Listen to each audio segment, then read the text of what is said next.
Hello students, welcome back. आज की class में हम चैप्टर 8 कंटिन्यू करेंगे।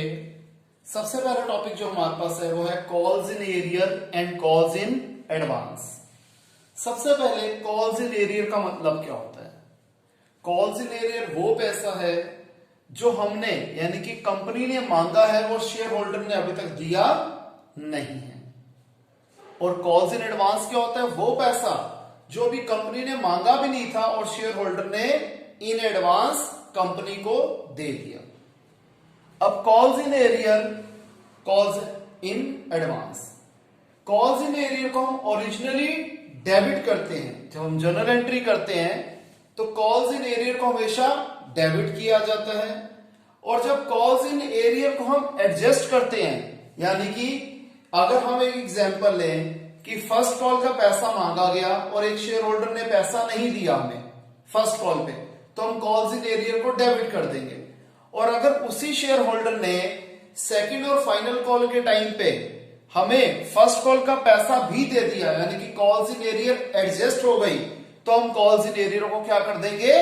क्रेडिट कर देंगे। अब यहां पर ध्यान रखने वाली बात यह है कि कॉल्स इन एरियर में और may not get adjusted. Reason क्या है कि हमें पता नहीं है कि शेयर होल्डर हमारा पैसा फ्यूचर में यानी कि नेक्स्ट कॉल पे देगा या नहीं देगा। ठीक है।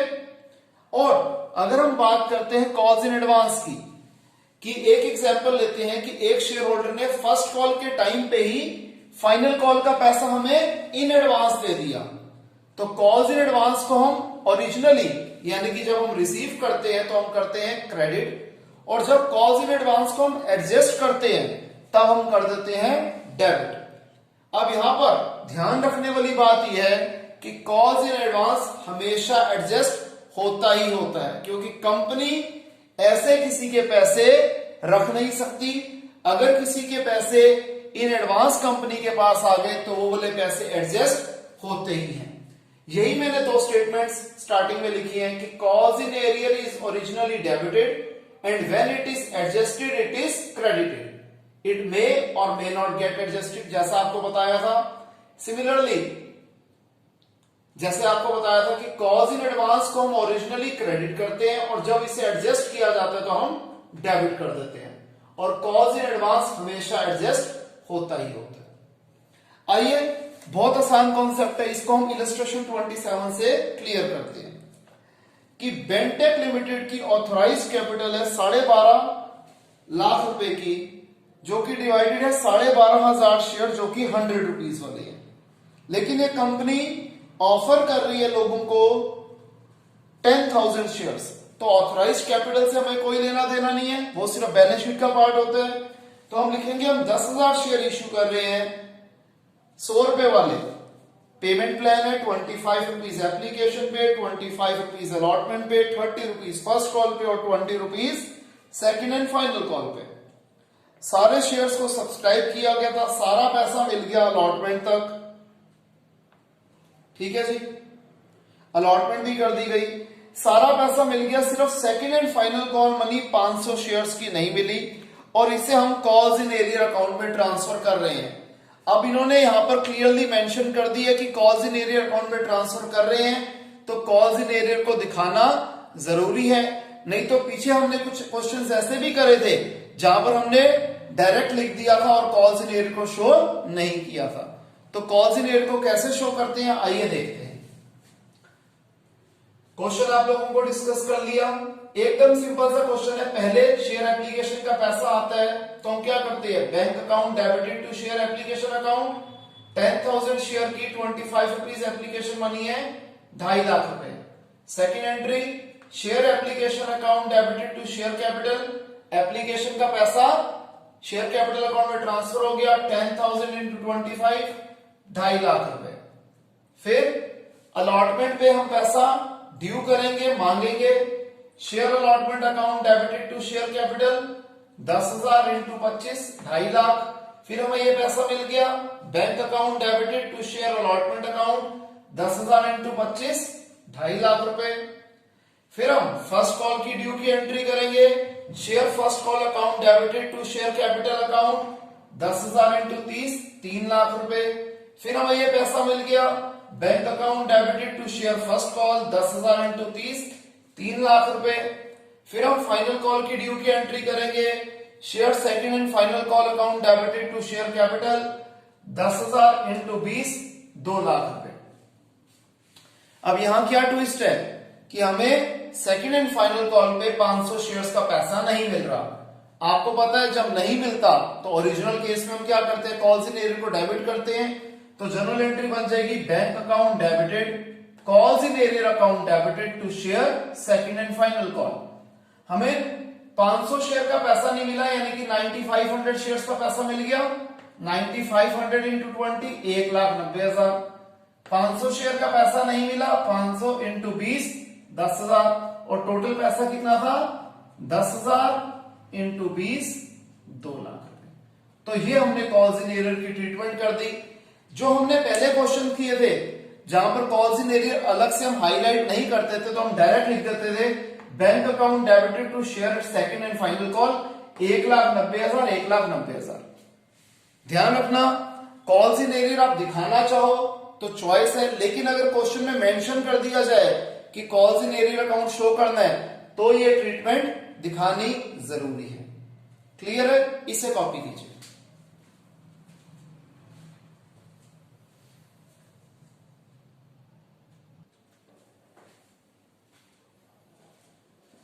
तो आइए स्टूडेंट्स, अब एक बहुत ही इंटरेस्टिंग क्वेश्चन करते हैं। ये क्वेश्चन ऐसा है जिसके अंदर हमें calls in arrear, calls in advance दोनों दिए हुए हैं और दोनों की एडजस्टमेंट भी दी हुई है। तो आइए क्वेश्चन देखते हैं। इलस्ट्रेशन 30 में कहता है कंपनी 10,000 इक्विटी शेयर बेचना चाहती है 10 रुपए वाले। पेमेंट प्लान है 334। लोगों ने अप्लाई किया 13,000 शेयर के लिए। कंपनी ने 3,000 शेयर्स को पैसा रिफंड कर दिया और 10,000 वालों शेयर्स को पूरे 10,000 शेयर्स अलॉट कर दिए। अब एक शेयर होल्डर था जिसके पास 200 शेयर्स थे।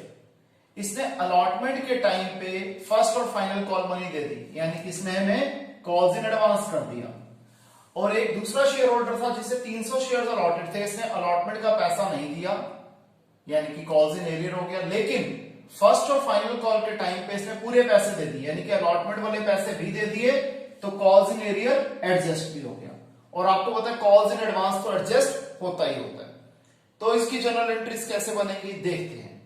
सबसे पहले bank account debited to equity share application account, 13,000 share की एप्लीकेशन मनी 3 रुपए के हिसाब से 39,000 रुपीज आ गए। Next entry equity share application account debited to equity share capital account to bank account. हमारे पास 13,000 शेयर के 3 रुपए आए थे 39,000 रुपीज। 10,000 शेयर के 3 रुपए के हिसाब से 30,000 पे चले गए इक्विटी शेयर कैपिटल में, और 3,000 इंटू 3 जो 3,000 शेयर का पैसा रिफंड कर रहे हैं 9,000 चले गए बैंक अकाउंट में। नेक्स्ट एंट्री हम क्या करेंगे, अलॉटमेंट की ड्यू की entry, equity share allotment account debited to equity share capital 10,000 into 3, 30,000। अब थोड़ा सा समझने वाला पार्ट, हमें अलॉटमेंट का पैसा भी मिल रहा है, कुछ पैसा अलॉटमेंट पे नहीं मिल रहा, और कुछ पैसा फर्स्ट और फाइनल कॉल का भी मिल रहा है। तो बैंक अकाउंट डेबिटेड, जो पैसा नहीं मिल रहा calls in arrear account debited to equity share allotment account, और जो पैसा एडवांस में मिल रहा है वो हो गया टू कॉल्स इन एडवांस। कितना पैसा हमें एडवांस में मिल रहा है, 200 शेयर की फर्स्ट और फाइनल कॉल मनी 4 रुपए के हिसाब से 800 रुपए एडवांस में मिल रहे हैं। अलॉटमेंट पे 30,000 रुपए बनते थे, कितने पैसे नहीं मिले हमें, 300 शेयर की अलॉटमेंट मनी 3 रुपए के हिसाब से 900 रुपए नहीं मिली। 30,800 में से 900 गया तो 29,900 बैलेंसिंग फिगर आ गई, यानी कि हमें टोटल 29,900 रुपीज अलॉटमेंट के टाइम पे मिले हैं। फिर हम क्या करेंगे, फर्स्ट और फाइनल कॉल की ड्यू की एंट्री क्या हो जाएगी, equity share first and final call account debited to equity share capital 10,000 into 4, 40,000 rupees. अब यहां क्या होगा, कॉल्स इन एडवांस एडजस्ट होगा और कॉल्स इन एरियर भी एडजस्ट होगा। जब कॉल्स इन एडवांस एडजस्ट होता है तो वो डेबिट में लिखते हैं, और जब कॉल्स इन एरियर एडजस्ट होता है तो हम कॉल्स इन एरियर को क्रेडिट में लिखते हैं। तो जनरल एंट्री क्या बनेगी, bank account debited calls in advance debited to equity share first and final call to calls in arrear account. First और फाइनल कॉल पे कितने पैसे आने थे? 10,000 इंटू 4 40,000 रुपीज। कितने रुपए एरियर्स के एडजस्ट हो रहे हैं हम यहां से भी देख सकते हैं। 300 इंटू 3 900 रुपीज। एडवांस के कितने पैसे एडजस्ट हो रहे हैं हम यहां से देख सकते हैं। 200 इंटू 4 800 रुपीज। तो 40,900 में से 800 गया, यह आ गया 40,100 रुपीज। ठीक है स्टूडेंट्स, हमारा यहां पर यह पर्टिकुलर टॉपिक कंप्लीट होता है, इसे आप कॉपी कीजिए। अब हम करेंगे issue of shares for consideration other than cash. पहले आप ये कॉपी कर लीजिए।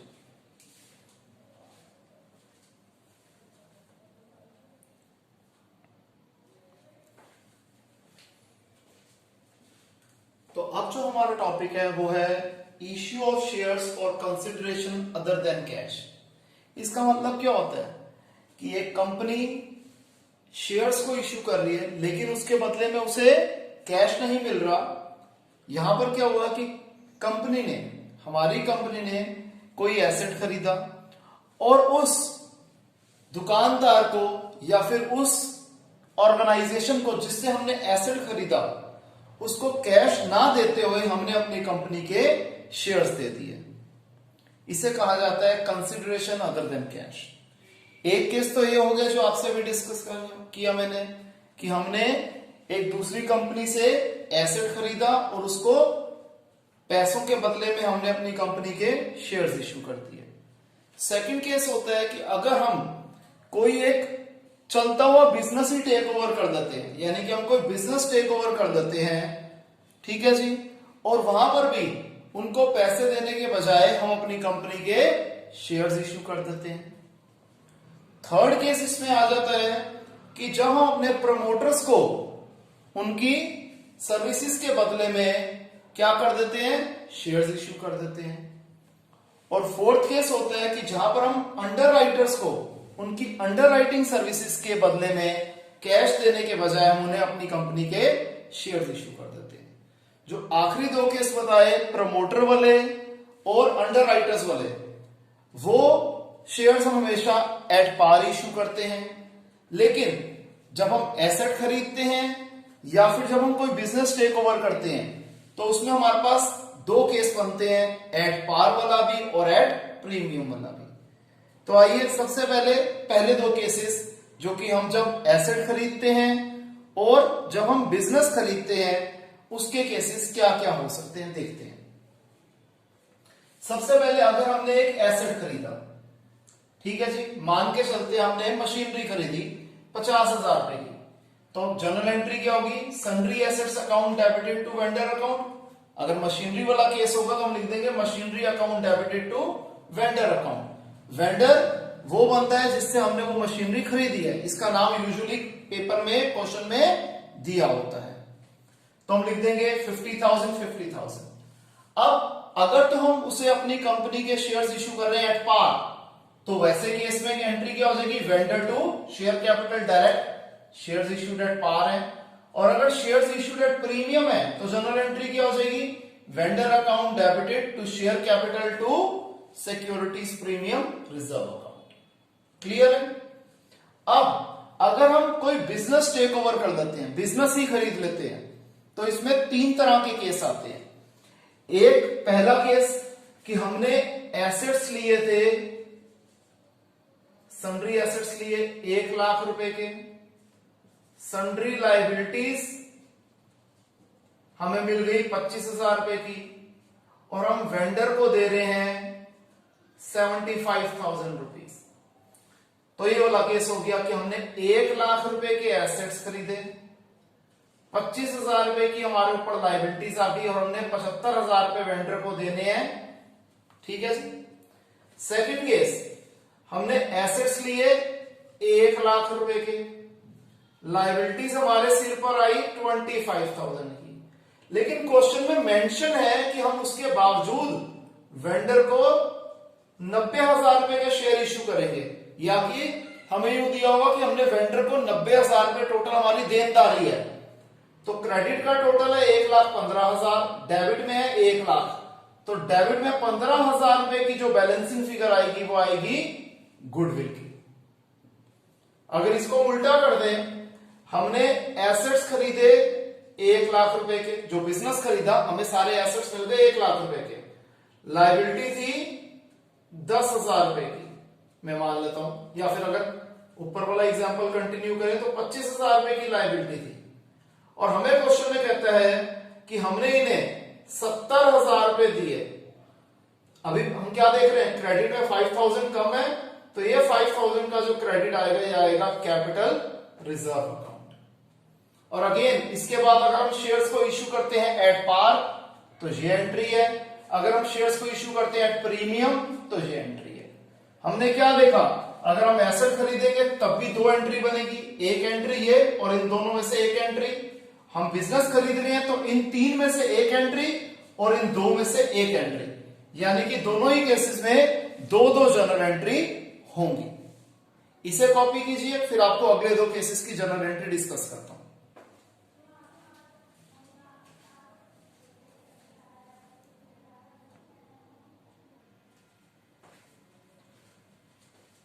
तो थर्ड केस हमारा है issue of shares to promoters. इसकी फर्स्ट जनरल एंट्री होती है incorporation expenses account debited to promoters account, और जब हम इनको शेयर्स इश्यू करेंगे तब एंट्री हो जाएगी promoters account debited to share capital account. इसी तरीके से जब हम अंडरराइटर्स को शेयर इश्यू करते हैं तो सबसे पहले हम उनका पैसा ड्यू करते हैं, उनकी अंडरराइटिंग कमीशन को ड्यू करते हैं, तब एंट्री होती है underwriting commission account debited to underwriters. और जब हम इसको अंडरराइटर्स को शेयर इश्यू कर देंगे तब एंट्री हो जाएगी underwriters account debited to share capital account. Clear है स्टूडेंट्स? इन जनरल एंट्रीज को कॉपी करो, फिर इस पूरे कॉन्सेप्ट की हम अलग अलग इलस्ट्रेशंस ट्राई करते हैं जिससे कॉन्सेप्ट एकदम क्लियर हो जाए।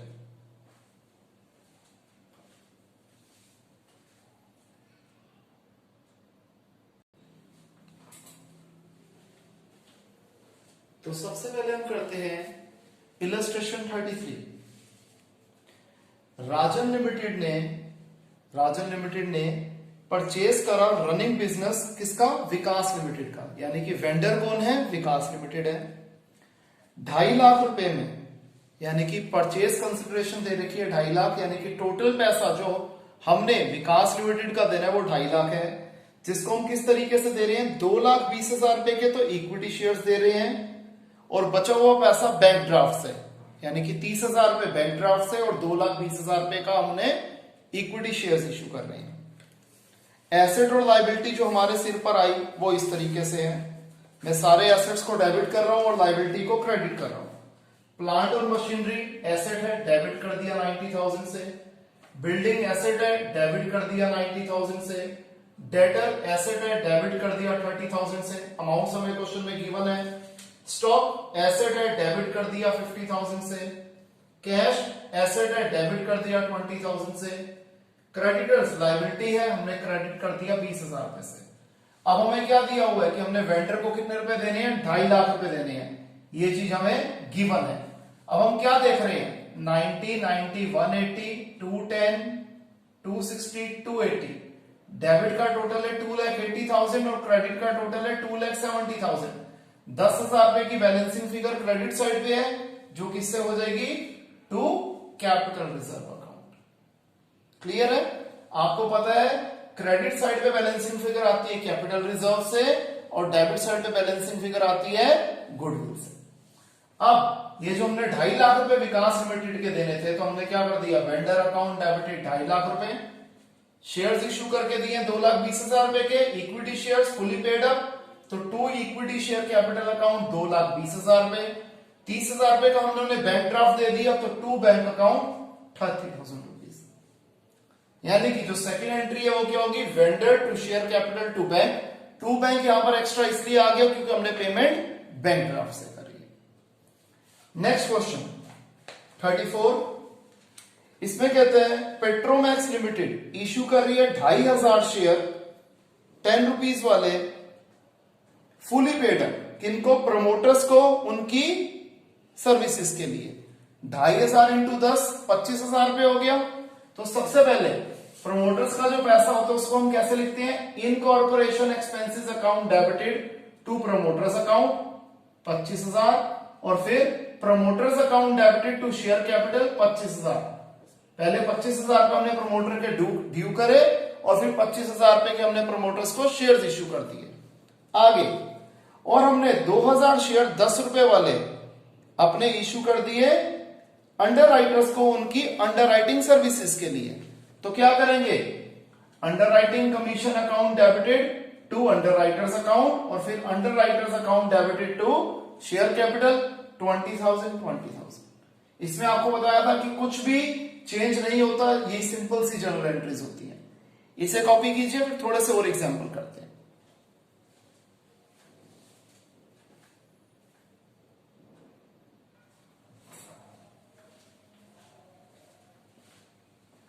नेक्स्ट क्वेश्चन जो हम कर रहे हैं वो है इलस्ट्रेशन 35।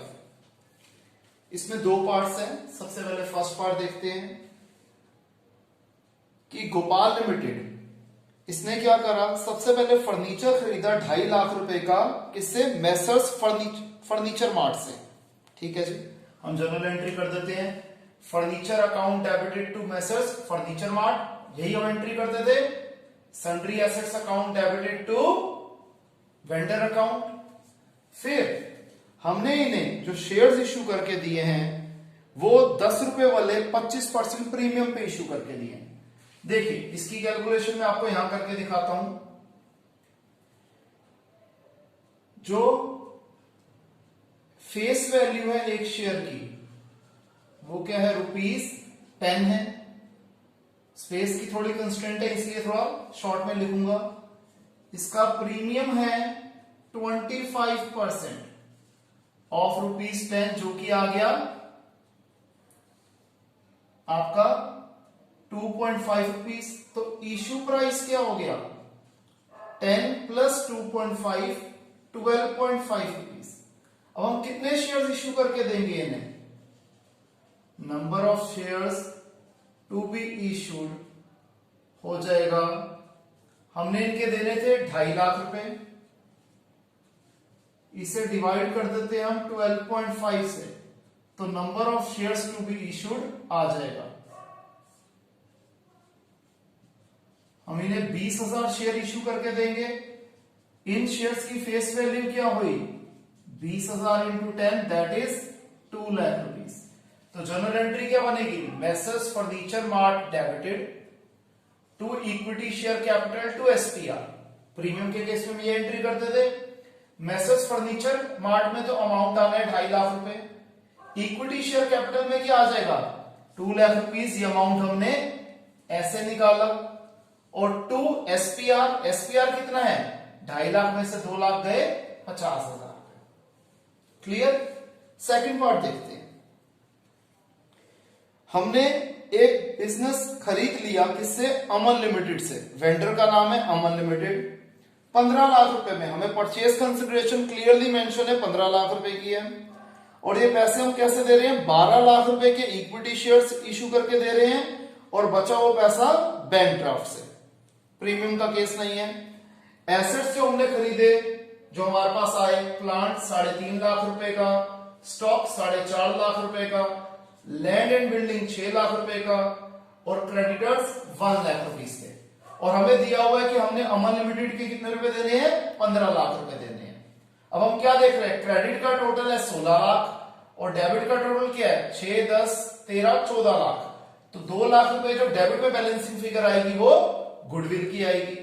और ये जो हमने अमन लिमिटेड के 15 लाख रुपीज देने थे, इसमें हम 12 लाख रुपए के शेयर इश्यू कर रहे हैं और 3 लाख रुपए का बैंक ड्राफ्ट दे रहे हैं।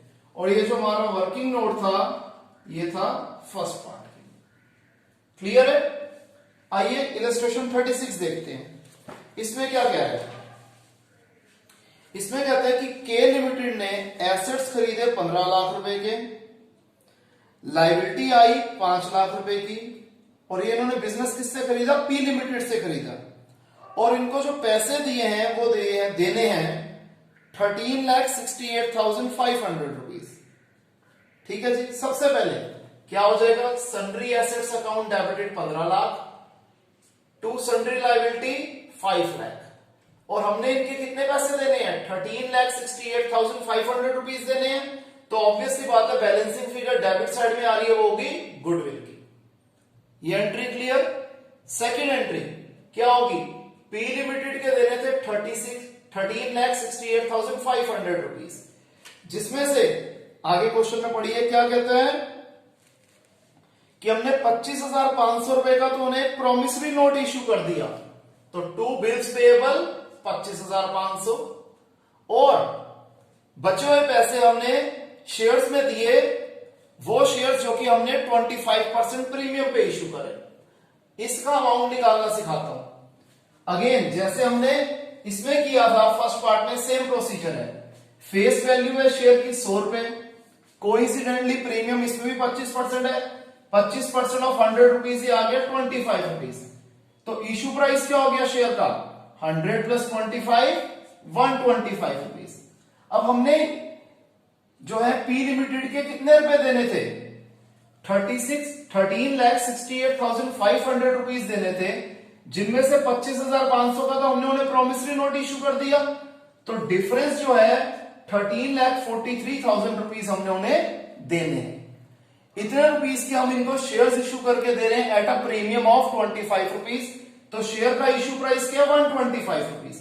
तो number of shares to be issued कैसे निकलेंगे, 13,43,000 अपॉन 125, तो आ गया 10,744 शेयर्स हम इन्हें इश्यू करके देंगे, जिसकी फेस वैल्यू क्या होगी, हम इसे 100 से मल्टीप्लाई कर देंगे, ये आ जाएगी 10,74,400। और बचा हुआ पैसा यानी कि 13,43,000 में से अगर हम 10,74,400 निकाल देते हैं तो वो पैसा आ जाता है एसपीआर का। इसको हम यूं भी निकाल सकते थे, नहीं तो बैलेंसिंग फिगर से भी निकाल सकते थे, वही बात है, बैलेंसिंग फिगर भी ऐसे निकलती। तो जो हमने पी लिमिटेड के पैसे देने थे उसको हमने बिल्स पेबल इश्यू कर दिए, और बचे हुए पैसे किस फॉर्म में दिए, shares which are issued at premium. तो जनरल एंट्री क्या हो जाएगी, P limited to bills payable to equity share capital to SPR. इसके अमाउंट कैसे निकले आपको क्लियरली समझा दिए गए हैं। क्लियर स्टूडेंट्स, इसे कॉपी कीजिए।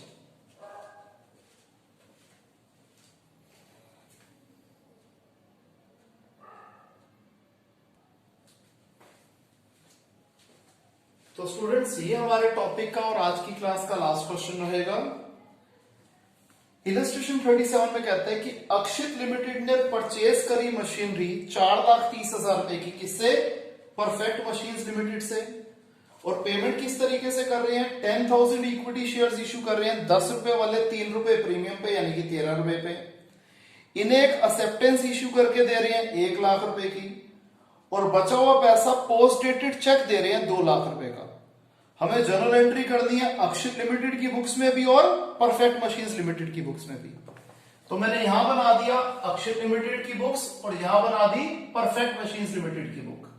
सबसे पहले अक्षित लिमिटेड ने क्या करा है, मशीनरी खरीदी है परफेक्ट लिमिटेड से, परफेक्ट मशीन्स लिमिटेड से, तो जनरल एंट्री क्या हो जाएगी, machinery account debited to vendor, vendor की जगह हमने लिख दिया परफेक्ट मशीन्स लिमिटेड। फिर हम क्या कर रहे हैं, ये जो परफेक्ट मशीन्स लिमिटेड है इनको हम शेयर्स इश्यू करके दे रहे हैं एट अ प्रीमियम, 1 लाख रुपए का हम इन्हें दे रहे हैं एक्सेप्टेंस जो कि हो जाएगा टू बिल्स पेएबल, और 2 लाख रुपए का हम उन्हें पीडीसी दे रहे हैं, चेक दे रहे हैं, तो to bank account 2 lakh rupees. 4,30,000 में से 3 लाख रुपीज गए, अमाउंट आ गया 1,30,000 रुपीज।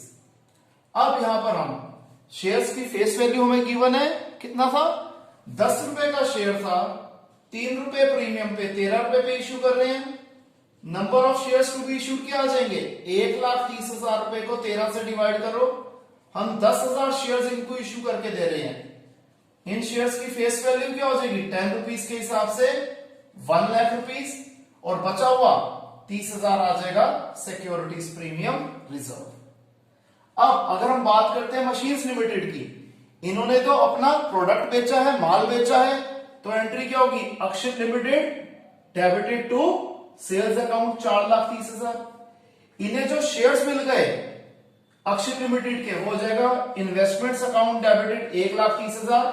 ये अलग से प्रीमियम को दिखाएंगे नहीं, ये तो ये मानेंगे हमें शेयर्स इतने के पड़े। 1 लाख रुपए का इन्हें बिल रिसीवेबल मिल गया, ठीक है जी। जो बिल्स पेबल था अक्षित के लिए वो इनके लिए बिल रिसीवेबल हो गया। और 2 लाख रुपए का इन्हें पोस्ट डेटेड चेक मिला है, तो उसे हम बैंक नहीं लिखते, उसे हम चेक्स इन हैंड लिखते हैं। ये हमने कॉन्सेप्ट क्लास 11th में भी किया था। और टू अक्षर लिमिटेड 4,30,000 रुपीज। क्लियर है स्टूडेंट्स? अगर किसी बच्चे को भी कोई डाउट हो तो मुझसे लाइव क्लास में कवर करेंगे। आज के लिए इतना ही। Take care, bye.